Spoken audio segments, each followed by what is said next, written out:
श्री स्वामी समर्थ. नमस्कार मंडळी. प्रत्येक पूजेमध्ये विड्याचे पान देवासमोर का ठेवले जाते? एकदा हा व्हिडिओ नक्की ऐका. धार्मिक पौराणिक कथांमध्ये विड्याच्या पानाला खूप महत्त्व आहे. याशिवाय पूजा अपूर्ण मानली जाते. विड्याची पानं जवळजवळ प्रत्येक पूजेमध्ये वापरली जातात. एवढेच नाही तर त्याचा उपयोग शुभ कार्यातही केला जातो. संस्कृतमध्ये विड्याच्या पानांना तांबूल म्हणतात. स्कंद पुराणातही हे सांगितले गेले आहे. त्यानुसार समुद्र मंथनात ही विड्याची पानं वापरली गेली होती. हे विविध देवतांचे निवासस्थान असल्याचे मानले जाते. शास्त्रानुसार हवन यज्ञाच्या वेळी विड्याची पानं वापरणे खूप शुभ आहे. धार्मिक मान्यतेनुसार समुद्र मंथनादरम्यान देवी देवतांनी विड्याच्या पानांचा वापर केला होता.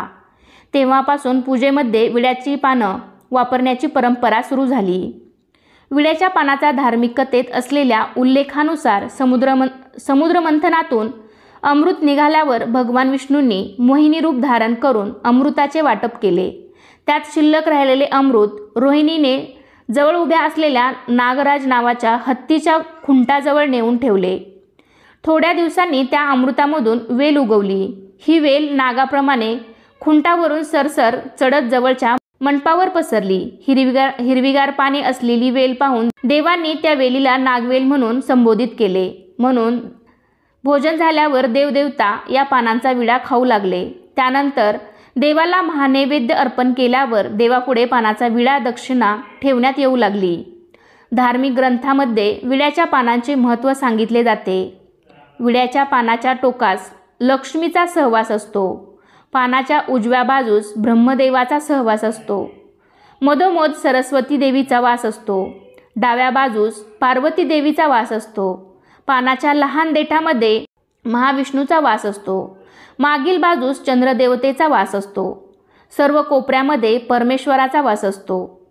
पानाखालील मृत्यूदेवतेचा वास असल्याचे सांगितले जाते. या कारणाने तांबूल सेवन करताना बुडाचा भाग काढून मग सेवन करण्याची पद्धत आहे.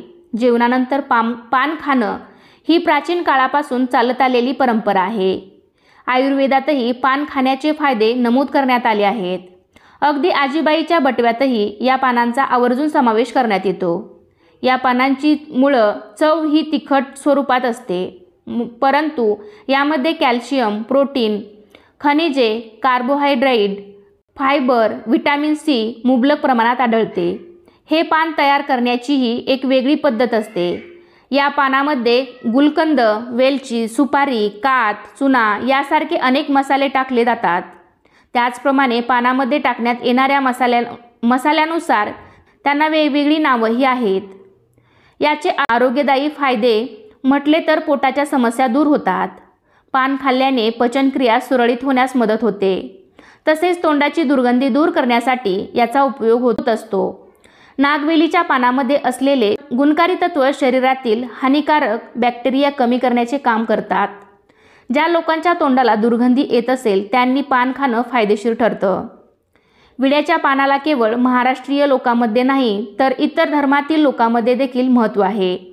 बंगाली लोकांमध्ये लग्नामध्ये वधूच्या तोंडासमोर विड्याचे पान घेऊन मंडपात आणले जाते. तर तेलुगू, बिहारी, पंजाबी यांच्यात विड्याचे पान आणि सुपारी देऊन लग्नाची बोलणी करतात किंवा शुभ कार्याला सुरुवात करतात. म्हणजेच खाण्याचे पान किंवा विड्याचे पान आरोग्यासाठी खूप फायदेशीर आहे. जेवणानंतर पान खाण्याचे अनेक जण शौकीन असतात. त्यामुळे तोंडाची चव वाढते. पान खाल्ल्याने तोंडातील अनेक जीवाणूंचा प्रभावीपणे सामना केला जातो, ज्यामुळे तोंडाला दुर्गंधी येत नाही. तसेच दातपोकळी, दात किडणे याचा त्रास कमी होतो. जेवणानंतर पानाचा विडा किंवा नुसते पान चावून खाल्ल्याने आतड्या निरोगी राहतात. आरोग्यासोबतच ते सौंदर्य वाढवण्यातही फायदेशीर ठरते. खाऊचे पान म्हणजेच कोणी त्याला विड्याचे पान असेही म्हणतात. हे विड्याचे पान देवी देवतांना प्रसन्न करणारे पान आहे. आपण नेहमीच आपल्या देवी देवतांना पानाचा विडा अर्पण केला पाहिजे. लक्ष्मीला, कुलदेवीला किंवा श्री स्वामी समर्थ महाराजांना पानाचा विडा अर्पण केला पाहिजे. याचं कारण असं आहे की पानाचा विडा हा देवी देवतांना अतिशय प्रिय आहे. यामध्ये ज्या वस्तू आहेत, कात्या आहे, खोबरं आहे, हे देवदेवतांना आवडणाऱ्या वस्तू आहेत. ज्योतिषांच्या मते सुपारीवर गुलाबाच्या पाकळ्या ठेवून अर्पण केल्याने देवी लक्ष्मीचा आशीर्वाद प्राप्त होतो.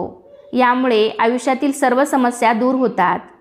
श्रावण महिन्यात विड्याच्या पानात गुलकंद, सुपारीचा भुस्सा, बडीशोप आणि कात घालून भगवान शिव यांना अर्पण केल्यास व्यक्तीच्या सर्व इच्छा पूर्ण होतात.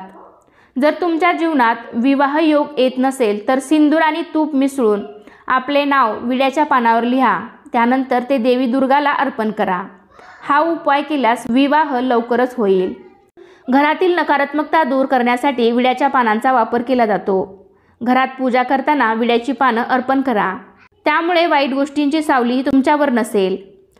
आता विड्याच्या पानांचे रोप घरात कोणत्या दिशेला लावावे हे सुद्धा महत्त्वाचे आहे. तुम्ही तुमच्या घरात किंवा घराच्या बाहेर ईशान्य दिशेस किंवा उत्तर किंवा पूर्व दिशेला हे विड्याच्या पानांचे रोप लावू शकता. ईशान्य दिशेस लावल्यामुळे तुमच्या घरात लक्ष्मीचा वास कायम राहील, कारण लक्ष्मीला विड्याचे पान खूप अतिशय प्रिय आहे. सर्व देवी देवतांना विड्याचे पान हे खूप आवडते. त्यामुळे तुम्ही जर तुमच्या घरात विड्याच्या पानांचा वेल लावत असाल तर तो उत्तर किंवा ईशान्य दिशेस लावा. या दिशेस लावल्यामुळे तुम्हाला त्याचे फळ नक्की मिळेल. तुमच्या घरात लक्ष्मी देवीचा वास कायम राहील आणि घरामध्ये हळूहळू प्रगती होईल. तसेच विड्याच्या पानाचा जो विडा बनवला आहे, आपण त्याला तांबूल विडा देखील म्हणतो. हा विडा तुम्ही लक्ष्मी मातेला दर शुक्रवारी किंवा पौर्णिमेला अर्पण करा. त्यामुळे सुद्धा तुमच्या घरात सकारात्मक वातावरण निर्माण होईल. श्री स्वामी समर्थ.